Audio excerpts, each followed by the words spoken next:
السلام علیکم ورحمۃ اللہ وبرکاتہ۔ جماعت پنجم کی اردو درسی کتاب سے سبق نمبر 6 گپ بازی کی سزا۔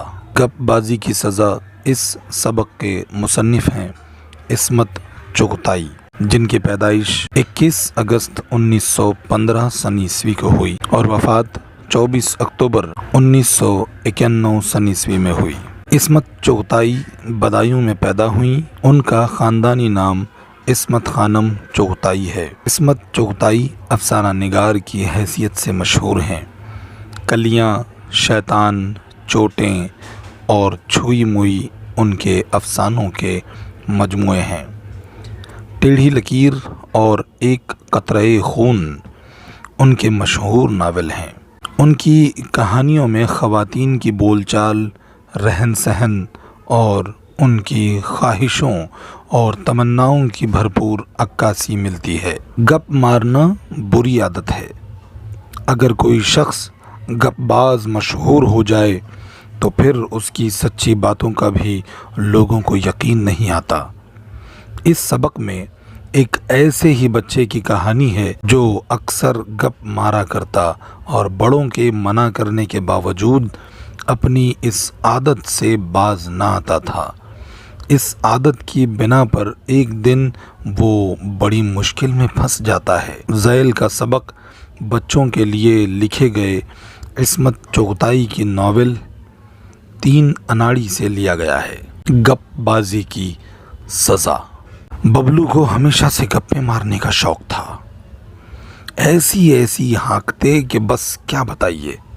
ایک دن کہنے لگے، آئس لینڈ میں برف ہی برف ہوتی ہے، لوگ برف کے گھروں میں رہتے ہیں، وہاں برف کی سڑکیں، برف کے سنیما گھر، برف کے اسکول ہوتے ہیں، وہاں سب پیڑ برف کے ہوتے ہیں، آئس کریم کی نارنگیاں، کیلے، ناشپاتیاں، امرود، اناناس اور آم ہوتے ہیں، وہاں بھیڑیں اور بکریاں چاکلیٹ آئس کریم کی ہوتی ہیں، اور برف کی لال لال آگ پر برف کی روٹیاں پکتی ہیں۔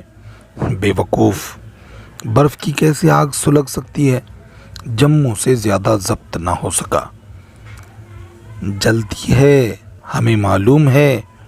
نہیں بیٹے، برف کی آگ نہیں جلتی، ابا نے نہایت عالمانہ انداز میں اینک کے اوپر سے جھانک کر سمجھایا۔ نہیں ابا، جلتی ہے، ببلو نے بگڑ کر کہا۔ تم نہایت بے وقوف ہو، نرے احمق۔ ابا نے ڈانٹ کر ثابت کر دیا کہ ببلو گپ ہانک رہا ہے۔ ببلو کا بہت مذاق اڑا اور ایک دم سے ان کی گپ بازی کی دھوم مچ گئی۔ اب تو یہ حال ہو گیا کہ اگر ببلو کہتے اماں ہمیں بھوک لگی ہے تو کوئی یقین نہ کرتا۔ ایک دن جب ببلو اپنے کمرے میں سونے کے لیے گئے تو وہاں سے سرپٹ دوڑتے ہوئے آئے اور دادی اماں کی گود میں چڑھ گئے۔ اے ببلو، سوتے کیوں نہیں؟ جاؤ اپنے کمرے میں، دادی اماں بولی۔ نہیں۔ کیوں؟ شیر۔ شیر؟ کیسا شیر؟ شیر اتنا بڑا۔ جتنے ہاتھ پھیل سکے پھیلا کر ببلو نے نہ بتایا۔ کہاں ہے شیر؟ ابا جان نے غصہ کر کے پوچھا۔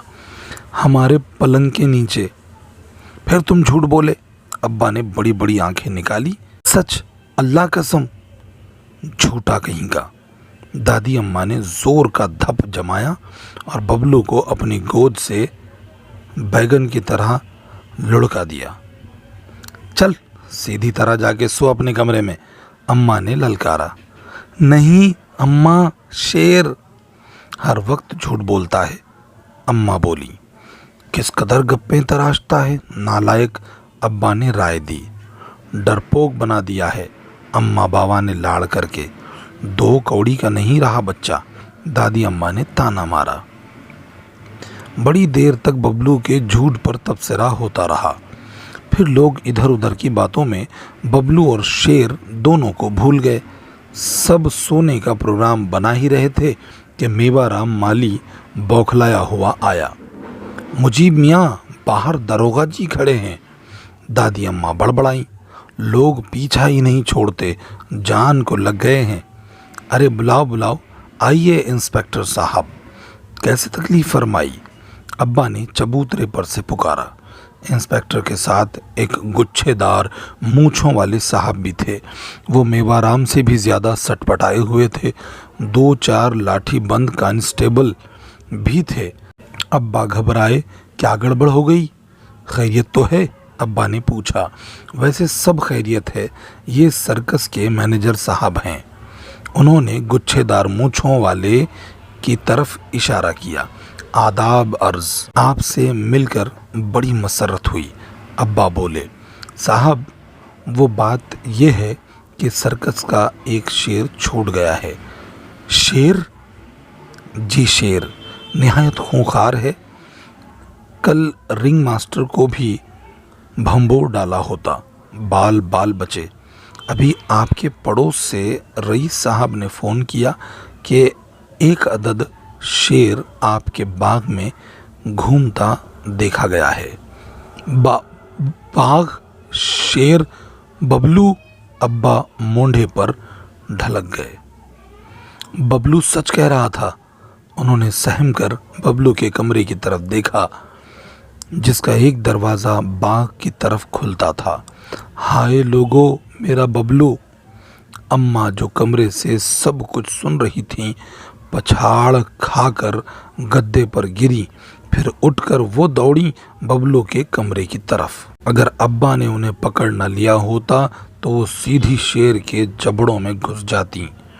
ہائے میرا بچہ! ارے مجھے تو پہلے ہی معلوم تھا کہ تم لوگوں پر بھاری ہے بچہ۔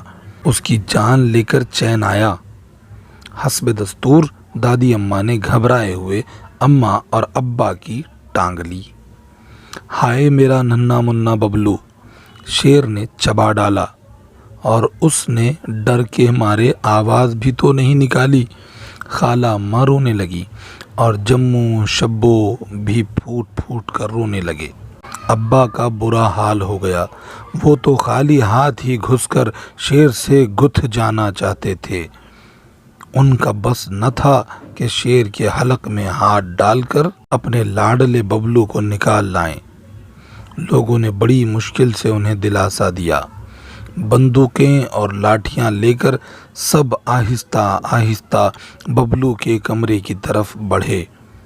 اندر جھانکا تو 2 بڑے بڑے انگارے پلنگ کے نیچے دہک رہے تھے۔ شیر پلنگ کے نیچے تھا، لیکن ببلو کا کہیں پتہ نہیں تھا۔ گھر میں کوہرام مچ گیا۔ سرکس کے مینیجر پنجرہ ساتھ لائے تھے۔ بڑی مشکل سے شیر کو پنجرے میں ڈالا گیا۔ تعجب ہے، نہ خون کے نشانات ہیں نہ ہڈیاں، انسپیکٹر صاحب بولے۔ ارے وہ نگوڑا تھا ہی کتا! ہائے میرا پھول سا ببلو! دادی اماں کو غش آنے لگا۔ ایک دم آپا کی فلک شگاف چیخ فضا میں گونجی اور وہ لڑکھڑاتی آ کر چوکی پر گری۔ بی بی، ببلو! جیسے انہوں نے بھوت دیکھ لیا ہو۔ کہاں؟ کدھر؟ سب نے انہیں ہلا ڈالا۔ غسل خانہ! اماں دوڑی۔ ابا نے لپک کر انہیں پکڑ لیا۔ ببلو کی کٹی پھٹی لاش دیکھ کر کہیں وہ پاگل نہ ہو جائیں۔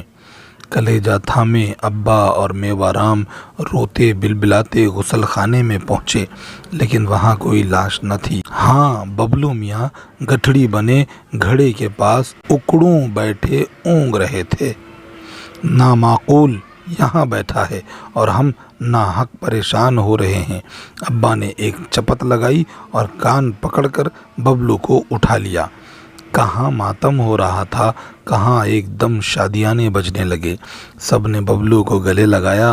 ان کے اتنے لاڑ ہوئے، اتنے صدقے اتارے گئے کہ ایسا معلوم ہوتا تھا جیسے وہ ابھی ابھی اللہ میاں کے ہاں سے تشریف لا رہے ہیں۔ اس دن سے ببلو میاں نے گپ بازی بالکل چھوڑ دی۔ السلام علیکم، شکریہ۔